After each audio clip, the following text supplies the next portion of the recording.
Yo, what's up, guys? Sayains now here with part 5 of What If All the Saiyans Joined the Z Fighters. I know I made an amendment to part 4 of the series, including Gine, from the original Gine catch-up series that I made.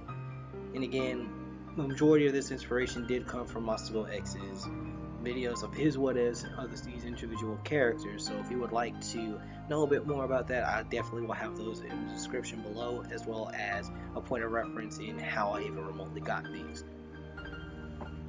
And I would like to also extend a thanks, just in case anybody gets the wrong idea, like I'm trying to steal his ideas or anything like that. No, it's not like that. And like that, we're gonna go ahead and jump right into it. So we last left off with basically the gang beaten up by Raccoon, Berta, and Jeice, as they were all somewhat surprised at the strength that they had. Like, Jeice and Berta specifically aren't that beat up, but they got like some scuffs and some bruises and everything from everybody. And we're really surprised. And it's here that we actually get to learn a little bit more about Jeice, and in particular, as he thinks back, as he comments on some of the bruising that he has, it's like, and saying, "By crikey, I did not think that those guys would be able to give much of a punch. Then again, some of them are Saiyans. Should have expected as much. Really wish Lord Frieza hadn't destroyed them all. They could have proven to be great warriors for us." And Raccoon simply resorts back with, "Please, these monkeys couldn't do anything. We're all Lord Frieza really needs." And Berta just simply says, "Let it go, Jeice." And it's here that we actually have a flashback of Jeice being on the ship when Frieza destroys Planet Namek. It would probably play out a little bit more similarly to how we saw it in the Broly Super movie, where Frieza is simply talking about how he's planning to destroy the planet, thinking that they may uprise, despite the fact of showing complete loyalty and coming back to the planet. And Frieza is paranoid by this, and hearing about not only the legend of the Super Saiyan, but recently hearing about the legend of the Super Saiyan God too, with his one attendant telling him, "We have nothing on the Super Saiyan God, but the Super Saiyan seems to be nothing more than a legend for them, sire. They're a good portion of our armies." And it's here that, with Jeice in the background of all this, humbly requests, "Excuse me, Lord Frieza, sir, if I may speak." And Frieza simply just turns around, looking at him, and Jeice continues, "Lord Frieza, I sincerely think it would probably be a bad idea for us to let go of such great warriors. I understand how a majority of the Frieza Force feels about them, and I understand your concerns, sire. But as long as we have powerful beings such as us here in the Ginyu Force, as well as yourself, they've proven time and time again their loyalty is devout. Please, sire, I beg you to reconsider." And it's here that Frieza actually gets a little bit mad at Jeice. It's like, "So you think you know better than me? Then why not join the monkeys before they have a chance to go bye-bye?" And it's here that Ginyu, we get to see a little bit more of Ginyu's mentality and how much he actually respects and tries to preserve his men, in standing by Jeice and said, "Forgive him, Lord Frieza. He has an attachment to great work ethic, and that's all that he cares about. I hope I instilled that in him, and I'm very proud of that. It is misplaced in this moment, but before your decision to destroy them, sire, and I ask it again to forgive him. If not forgive him, take me instead, sire." And it's here that the attendant starts talking to Frieza, trying to talk Frieza down, like, "Lord Frieza, sir, please just reconsider doing this, especially when it comes to Master Ginyu. Ginyu is possibly your strongest soldier. Please don't do this." Frieza does this as well. "Fine then, Ginyu. I'll let you have your way for now, but do tell your soldiers to keep their opinions to themselves. As for the Saiyans, Jeice, was it? They will be destroyed. So say I." In a very deep and murderous tone. It's here that Jeice essentially apologizes and walks away. As they're walking away, you hear a little bit more of the split opinion of the Saiyans when it comes to it. You have Raccoon and Goldo essentially having the same racist overtones towards the Saiyans as Frieza does, but you also see a little bit of Burter agreeing with Jeice and saying they could prove to be great warriors. I mean, heck, one of them could easily replace Goldo right now, picking on Goldo, and of course this pisses off Goldo. And it's here that Ginyu simply respects everybody's opinions and says, for now, men, regardless of how we may think of what's going on, we have to stay focused and remain neutral, regardless. And it's because this is Lord Frieza's will. And as Frieza's best force of the universe, in his army, we shall set an example and be loyal and wait for him to carry out with his decision and follow up afterwards. Afterwards, all of them simply agree as the flashback ends, bringing back Jeice to seeing a little bit of his own blood coming from his nose after being punched. But as they're getting ready to kill off everybody, it's here that Raccoon is stunned, gasping. Burter and Jeice don't know what's happened. They can only tell that something's happened to Raccoon, and they worriedly ask Raccoon what's happened. All of a sudden, he easily just falls down onto his face, knocked out, as he reveals a Goku that's just punched the crap out of him. Raditz shows up immediately afterwards, punting Burter away. Surprised, Jeice just simply tries to back away as best as he can, worried that he may be next, and wondering how did Raditz of all people become so powerful. And seeing that this is easily a 2-on-1 as they both one-shot Burter and Raccoon as easily as they did, Jeice simply flies away saying, I gotta get the Captain. Once I get the Captain, everything will be better. Everything will be the way it should be. Just hold on, guys.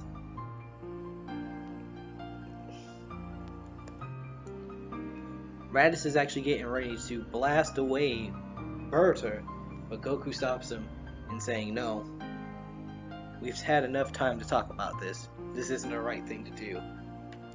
Once they're able to get up, they won't come after us again. We're too strong. Or at the very least, his buddy could come back and get him. Or I guess his other buddy. Maybe he just needed help. And Goku is implying to Raditz as Raditz pulls his energy back and simply agrees with his brother.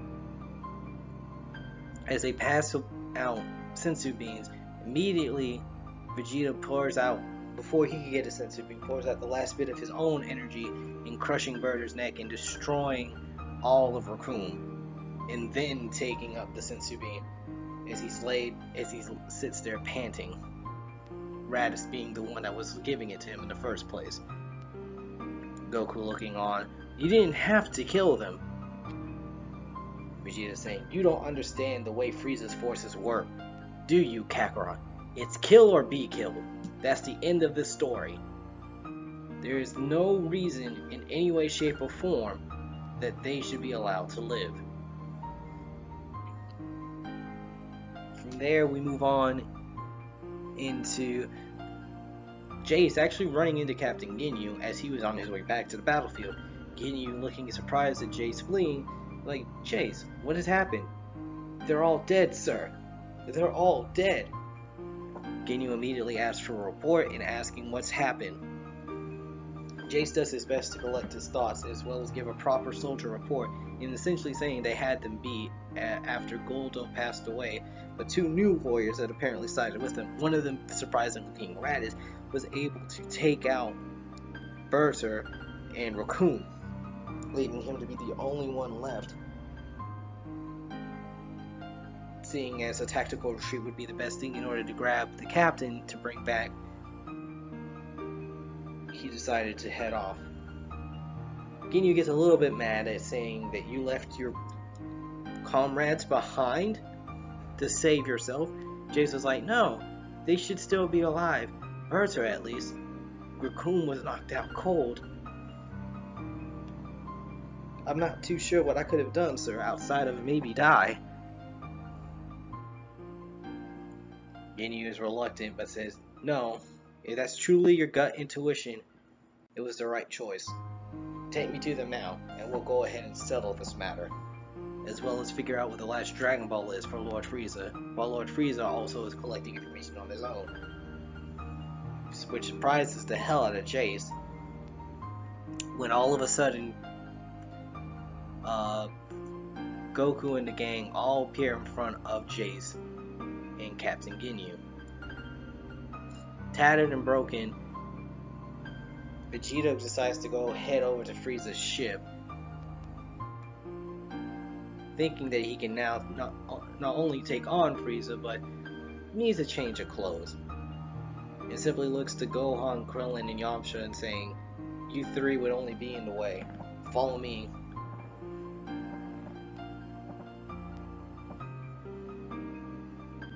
Thinking that he's mentioning the fact that they might be in the way against Goku versus Ginyu currently, as well as Raditz versus Jeice, they go ahead and just follow behind Vegeta blindly, heading towards Frieza's ship. Goku is fighting Ginyu, and before Goku can even hit Kaioken, there is a clear-cut difference between their power. And then, as Ginyu says, huh, you really are powerful, and Goku just looks at him and says, oh no, I'm not even using my full power. What? Kaioken. Which is a little bit funny, because he just literally powers up for a second and then re-powers down. It's like, they didn't really need to do all that, but I guess if you wanted to see my true power, or at least some of it, there it is. And this time when the Scouter, originally in the series if I remember correctly, it was 120,000 on his Scouter. And this time around, it's actually 160? 180 actually. 180,000. That's the Kaioken. So from here, Goku and the gang are basically separated again, but taking care of business. We cut back to Vegeta calling out Frieza and then noticing, oh, he's not here, but we have his Dragon Balls.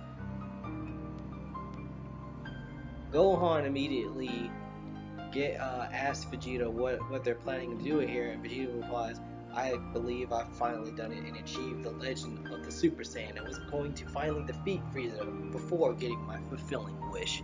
But alas, it seems the coward has gone off somewhere else. For now though, go ahead and change into some of the armor here, as Vegeta similarly does the same automatically.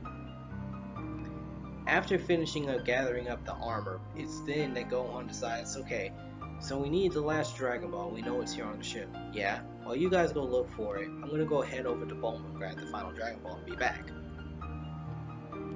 Gohan flies off to go get the Dragon Ball and bring it back, while they spend the time in the ship looking for it. Ginyu is still fraught with just anxiety and disbelief at how powerful the Saiyan that he's never seen before is in Goku. In a desperate measure, he doesn't pull any catty talk, he doesn't pull any talk down, trash talk, or anything like that to Goku. He immediately just damages himself, looks over to Goku and says, change now, performing his change body technique. Goku doesn't know what to do, so he's actually trying to power up a beam attack against Ginyu. But then it's too late. The body switch happens, confusing Raditz on what exactly to do. As Ginyu's damaged body now, as damaged as it was, starts falling down to Namekian Earth. With Raditz trying to catch his brother, or what is currently his brother, looking on, confused and not knowing exactly what to do, as those two head back to Frieza's ship, knowing that Vegeta is headed over there. And he says, we'll catch them by surprise and defeat them and I will defeat them in this body. Jeice says, yes sir, and follows behind. It's here that basically, just to make a long story short, we have a lot of the events that happen against Ginyu being in Goku's body happen. The only difference is that Krillin and Yamcha are the ones doing some of the work, while Gohan is going back and forth with the Dragon Ball. And by the time Gohan will be back, Gohan will basically be here after everybody is gone. As they do this, Jeice is actually getting ready to die, but luckily for him, Raditz is the one to save his life, simply telling him, leave this planet at once. If you do, nothing will happen to you. If you don't, I'll let Vegeta finish what he started. Vegeta is angered that he was even remotely stopped by such a low-class warrior like Raditz, and that he would show mercy to somebody like Jeice. Jeice is humbled, but decides to take humbled and a little bit frustrated, but decides to take him up on his offer as he immediately heads for one of the Ginyu pods and heads off to where King Cold actually is. As we go back to Frieza getting up to Guru, and basically his whole thing happens with Nail beating up Nail, and then Nail's like, by now the humans should have all the Dragon Balls and everything they need, which pisses off Frieza, bringing him into going there. But during that fight with Nail is actually when Gohan manages to come back with the Dragon Ball, and Dende does the wish, and as Frieza is coming back, he sees that the dragon is brought, and he tries to get there as fast as he can.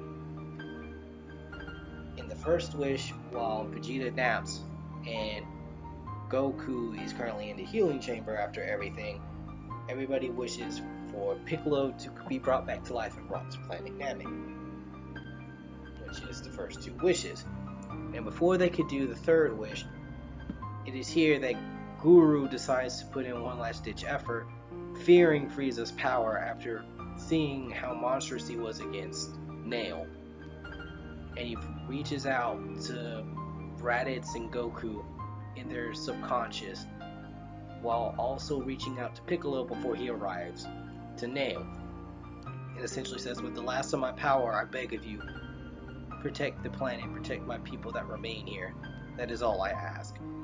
And giving them a small portion of that power to essentially equate to something similar of the Guru's unlocked potential. But unfortunately for Goku, Goku cannot do anything while he's as damaged as he is. While he has more power now, it is something that he can't do. And Piccolo simply understands, as he senses that the life on the planet is barely here outside of the large signatures of all the Z warriors that are currently on Namek. And Raditz can only clench his fist in anger as he thinks, I won't let another race fall to Frieza. And we kind of see Raditz go in finally with his full turn into a good guy. And as that happens, the dragon disappears and the Dragon Balls all turn to stone. Everybody's puzzled, as Dende is the only one that understands that Guru has died. And as such, they turn around to possibly the most horrifying sight they could see at the moment. And that is a very angry Frieza staring down at them, saying, "What did you do to my wish?" And that's where we'll end it right here for part 5, ladies and gentlemen. What did you think of it? Did you like it? Did you hate it? In all honesty, please tell me, and I will do my best to either correct it or probably just continue on. Let me know in the comments below whatever your thoughts may be. And again, I'm still doing my book, All I Want Is Peace. I am currently working on Volume 2. It's slow and steady progress, but with you guys' help, I can get further down because I do need artwork for it and everything. So I encourage you again, if you want to support me in any way outside of the normal like, comment, and subscribe, I urge and encourage you to check it out. It's another isekai story, sure, but it does have its differences, and I do fully feel and humbly feel that it's a great read, guys, and I encourage you to check it out. Let me know in the comments below again what you think of that. And as always, guys, until next time, I'll see you next time.